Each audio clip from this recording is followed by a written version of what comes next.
pagi adik-adik. Bagaimana kabar kalian? Kita harap adik-adik dan keluarga semua dalam keadaan yang sehat-sehat ya. Pagi hari ini kita mau memulai ibadah sekolah minggu dengan membaca ayat firman Tuhan. Dosennya mau mengajak adik-adik sekalian untuk bersama-sama membaca. Mari kita buka di Mazmur 95 ayat 1-3. Marilah kita bersorak-sorai untuk Tuhan. Bersorak-sorak bagi gunung batu keselamatan kita. Biarlah kita menghadap wajahnya dengan nyanyian syukur. Bersorak-sorak baginya dengan nyanyian mazmur. Sebab Tuhan adalah Allah yang besar, dan Raja yang besar mengatasi segala Allah. Adik-adik, sebelum kita mau memulai memuji nama Tuhan, kita mau berdoa terlebih dahulu. Mari lipat tangan, tutup mata, tundukkan kepala, kita mau berdoa.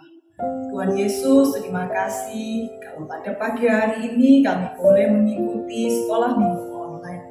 Tuhan, sebentar lagi kami mau memuji dan memuliakan nama Tuhan. Tuhan tolong sertai dan berkati kami. Terima kasih Tuhan, di dalam nama Tuhan Yesus kami sudah berdoa dan mengucap syukur. Amin. Adik-adik, kita akan bersyukur kepada Tuhan dengan memujikan segala puji syukur.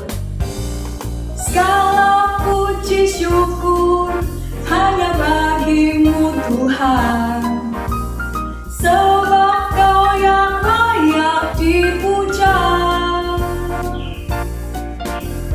Kami mau bersorak, tinggikan nama-Mu.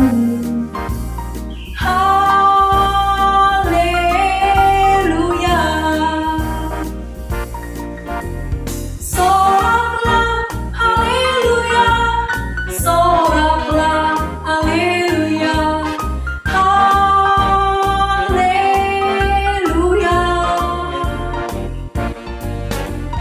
Soraklah, haleluya. Soraklah, haleluya. Haleluya. Segala puji syukur hanya bagimu Tuhan, sebab Kau yang layak dipuja. Kami mau bersorak, tinggikan nama-Mu. Haleluya. Soraklah, haleluya. Soraklah, haleluya. Haleluya. Soraklah, haleluya. Soraklah, haleluya. Haleluya. Soraklah, haleluya. Soraklah, haleluya. Haleluya. Soraklah, haleluya. Soraklah, haleluya. Haleluya.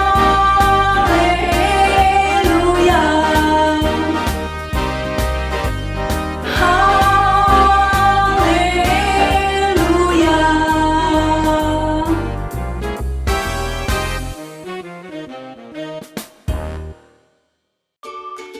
Adik-adik, di atas kayu salib Tuhan sudah menanggung beban dosa kita.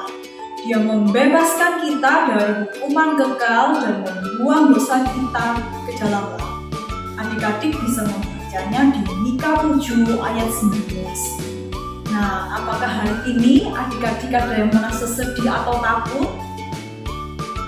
Ya, situasi pandemi ini memang bisa membuat kita sedih karena banyak yang sakit dan bisa membuat kita takut tertular. Tapi jangan lupa kita mempunyai Tuhan yang berkuasa atas segala virus penyakit. Tuhan akan selalu melindungi kita. Di Dia adalah Tuhan Yesus. Mari kita sama-sama pujikan, aku bahagia, bahagia.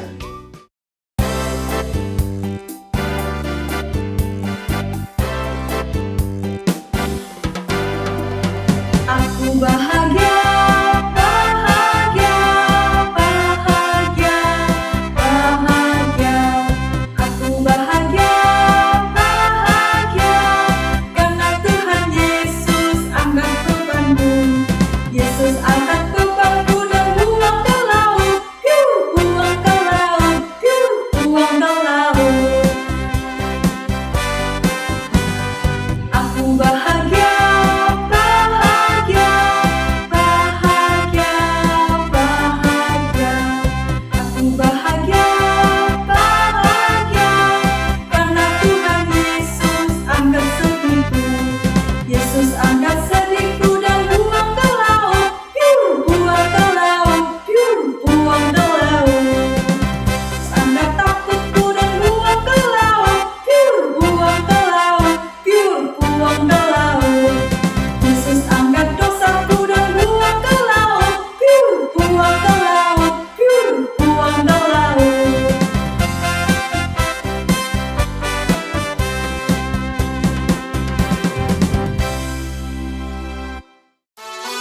Adik-adik, kita mau memuji Tuhan lagi. Aku senang jadi anak Tuhan. Aku senang jadi anak yang taat akan kehendak Tuhan. Senang jadi anak Tuhan. Aku senang jadi anak Tuhan.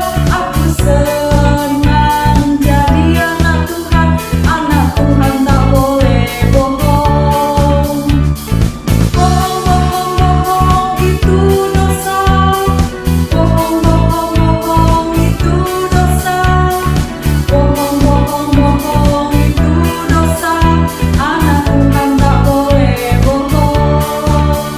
Aku senang jadi anak Tuhan.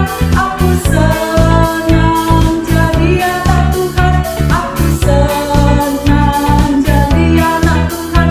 Anak Tuhan tak boleh bohong. Bohong itu dosa. Bohong itu dosa.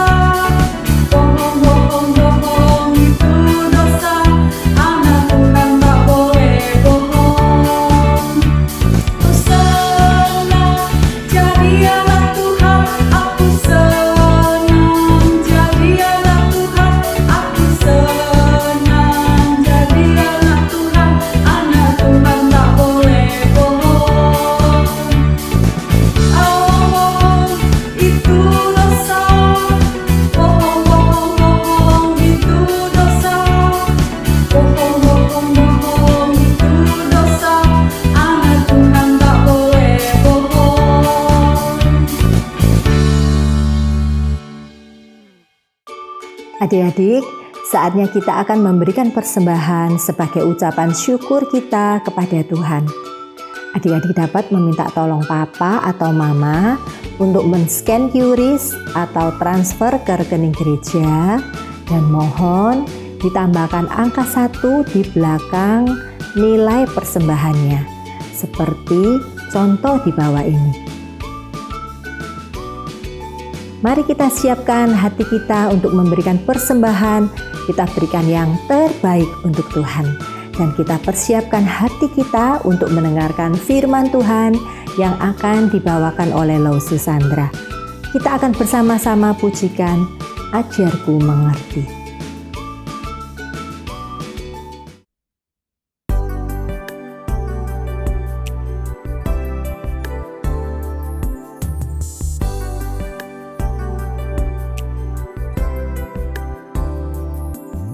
Bapa-Ku datang kepadamu, ucap syukur atas kebaikan-Mu.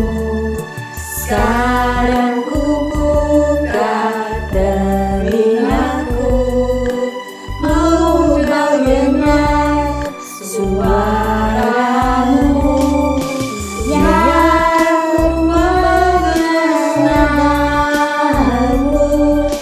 Lebih dalam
tentang isi hatimu.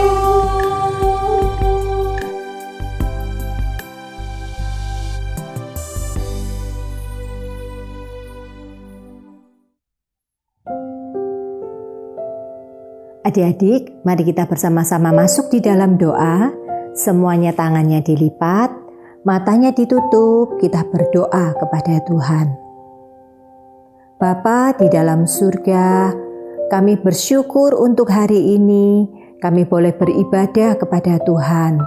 Kami boleh memuji nama Tuhan dan membawa persembahan kami sebagai ucapan syukur kami kepada Tuhan atas pemeliharaan dan kasih Tuhan di dalam hidup kami. Tuhan, kiranya Tuhan mau menerimanya dan menyucikannya untuk dipakai, untuk memperluas kerajaan Tuhan. Terima kasih Tuhan, di dalam nama Tuhan Yesus, Juru Selamat kami yang hidup, kami berdoa dan bersyukur. Amin. Shalom adik-adik, apa kabar? Lause percaya adik-adik semua dalam keadaan baik, karena Tuhan Yesus yang melindungi kita semua. Nah adik-adik, hari ini Lause bersama sebuah boneka. Ini boneka kayu. Pada zaman dahulu kala, ada sebuah dongeng. Dongeng itu apa sih? Dongeng itu adalah cerita fiktif, cerita yang bukan beneran. Ada seorang tukang kayu yang bernama Gepeto. Gepeto ini hidup seorang diri. Dia tidak mempunyai keluarga. Dan dia ingin sekali mempunyai seorang anak laki-laki yang menemani dia. Pada suatu malam, ia membuat sebuah boneka kayu yang ia beri nama Pinocchio. Nah, setelah selesai membuat Pinocchio, Gepeto pun tertidur. Dalam tidurnya, ia bermimpi ada seorang peri mendatanginya. Dan peri itu berkata, "Apa Gepeto yang baik?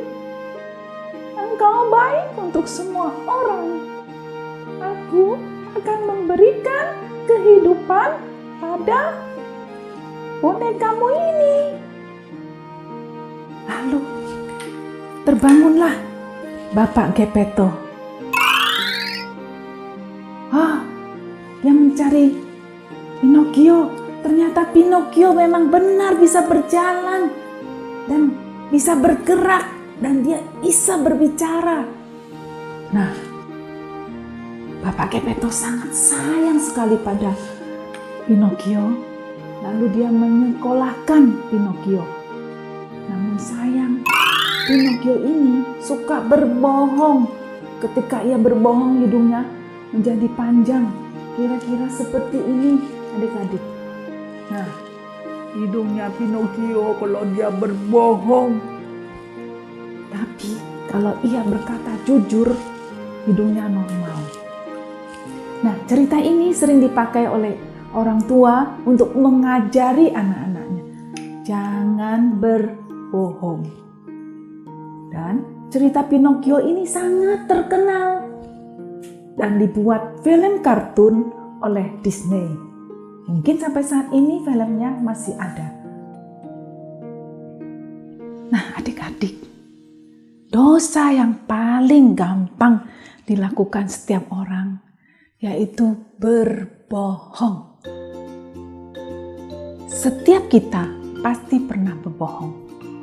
Adik-adik semua dan Lause juga. Tapi kita mau bertobat. Karena itu dilarang oleh Tuhan. Nah, karena bohong itu adalah dosa. Sebelum kita mendengarkan firman Tuhan, kita akan berdoa. Tuhan Yesus, terima kasih. Tuhan kembali mengingatkan kami akan firman Tuhan yang harus kami lakukan supaya kami mempunyai hidup yang benar di hadapan Tuhan. Dan saat ini kami siap membuka telinga, membuka hati kami untuk menerima firman Tuhan. Dalam nama Tuhan Yesus kami berdoa. Amin.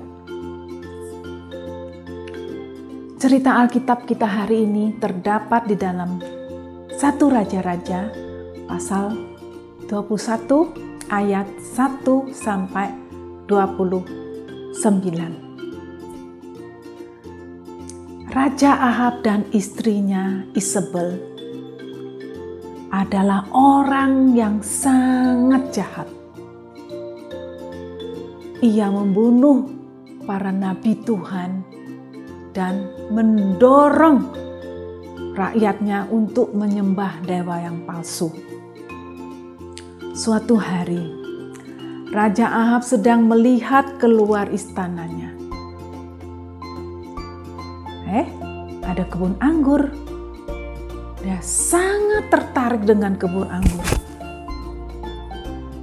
Wah, aku ingin memilikinya. Itu punya Nabot. Tidak peduli, aku akan mendatangi Nabot, kata Raja Ahab. Lalu Raja Ahab mendatangi Nabot.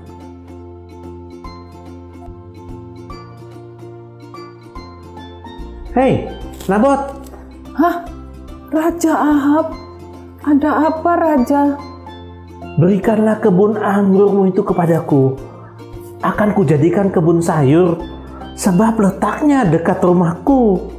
Dan aku akan menggantikanmu dengan kebun anggur yang lebih baik. Dan jikalau engkau mau, aku juga akan membelinya dengan uang.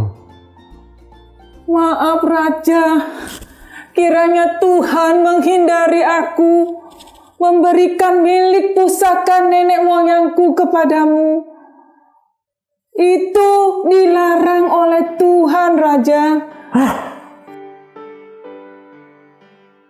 Mendengar perkataan Nabot itu, Raja Ahab sangat kesal hatinya karena ia tidak dapat apa yang diinginkannya. Lalu ia kembali ke istana, langsung masuk kamarnya dan berbaring telungkup. Dan ia tidak mau makan. Saat itulah Ratu Isabel datang untuk melihat Raja Ahab.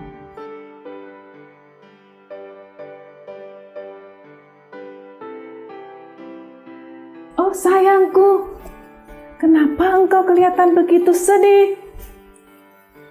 Ada apa dengan kau?" Aku menginginkan kebun anggurnya Nabot untuk kujadikan kebun sayur. Dia nggak mau memberikannya kepadaku. Engkau ini raja bukan? Engkau itu berkuasa. Engkau dapat memilikinya. Aku akan mendapatkannya untukmu. Sekarang, ayo makan. Buatlah hatimu gembira. Mari kita makan. Nah, adik-adik, Ratu Isabel punya rencana yang jahat terhadap Nabot. Dia menulis surat atas nama Raja Ahab kepada para tua-tua dan pemimpin-pemimpin kota Yisrael di mana Nabot tinggal. Adapun isi surat Ratu Isabel sebagai berikut.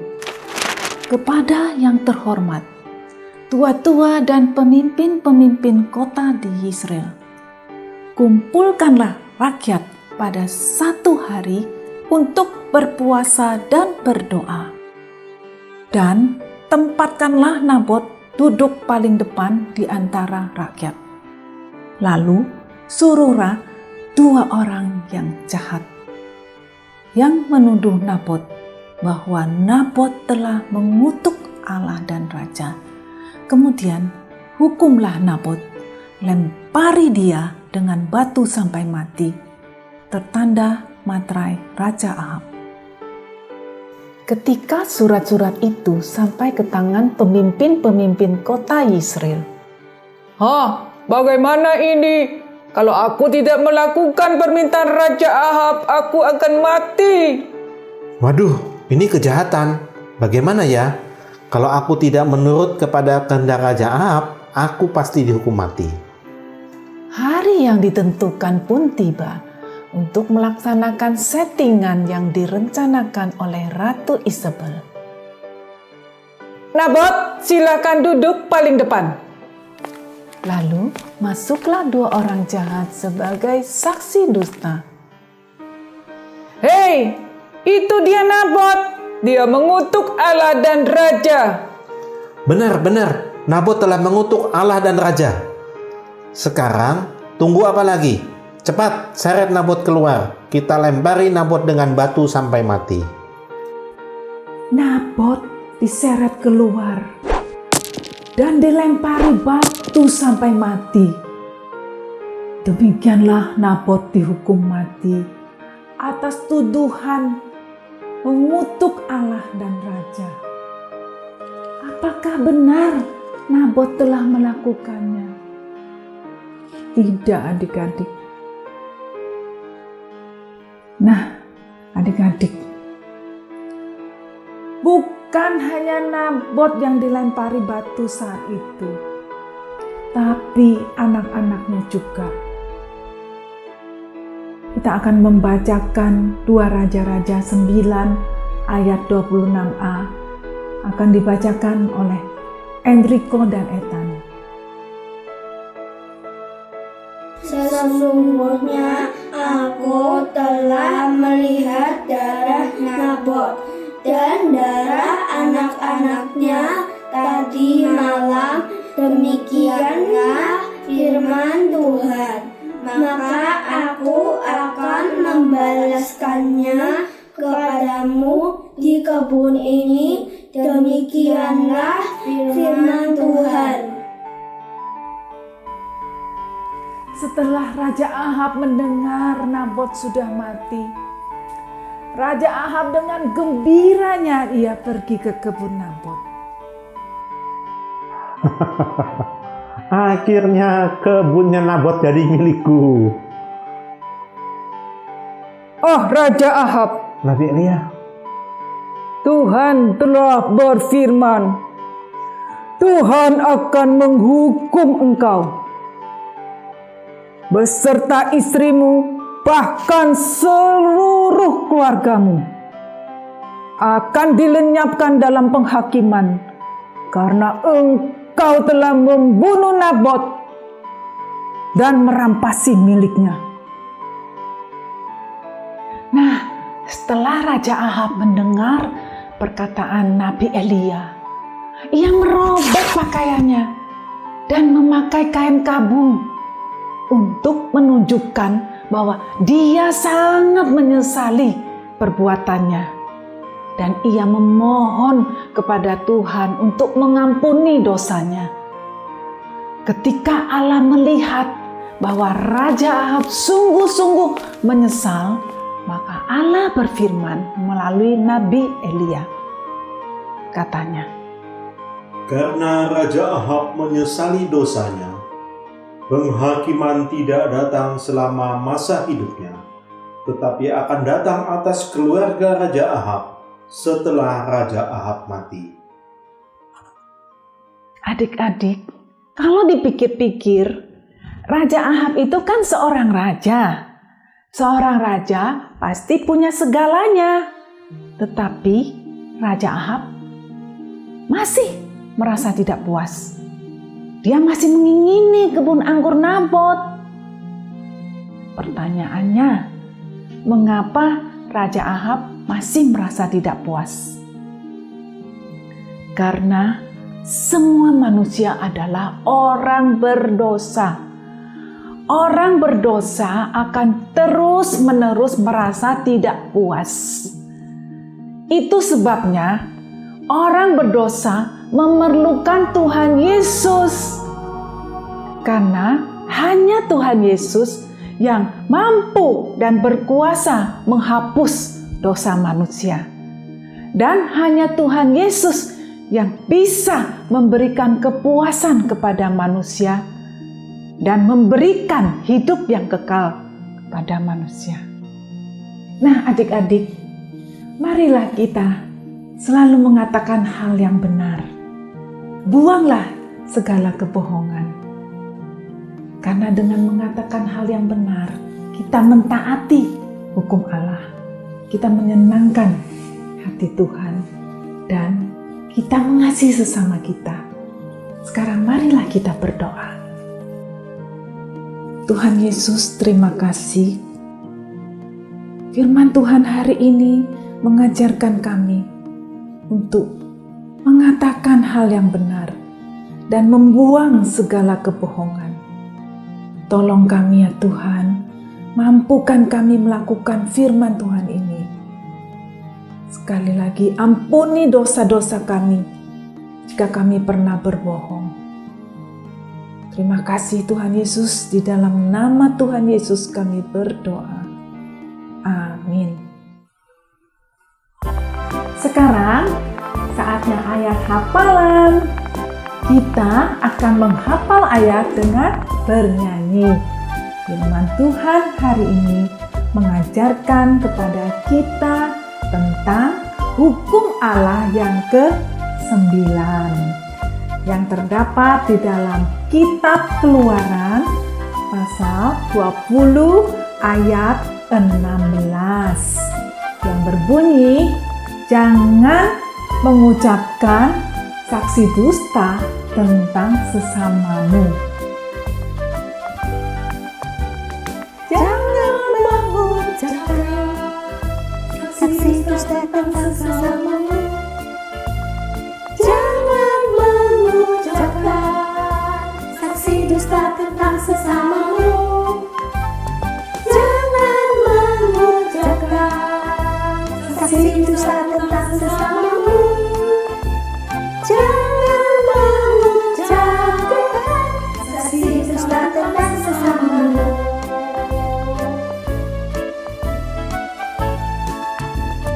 Jangan mengucapkan saksi dusta tentang sesamamu. Jangan mengucapkan saksi dusta tentang sesamamu. Jangan mengucapkan saksi dusta tentang sesamamu. Jangan mengucapkan saksi dusta tentang sesamamu.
Adik-adik, ibadah sekolah minggu hari ini telah sampai di sini.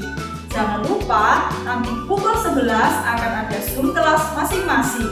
Sampai jumpa minggu depan. God bless you.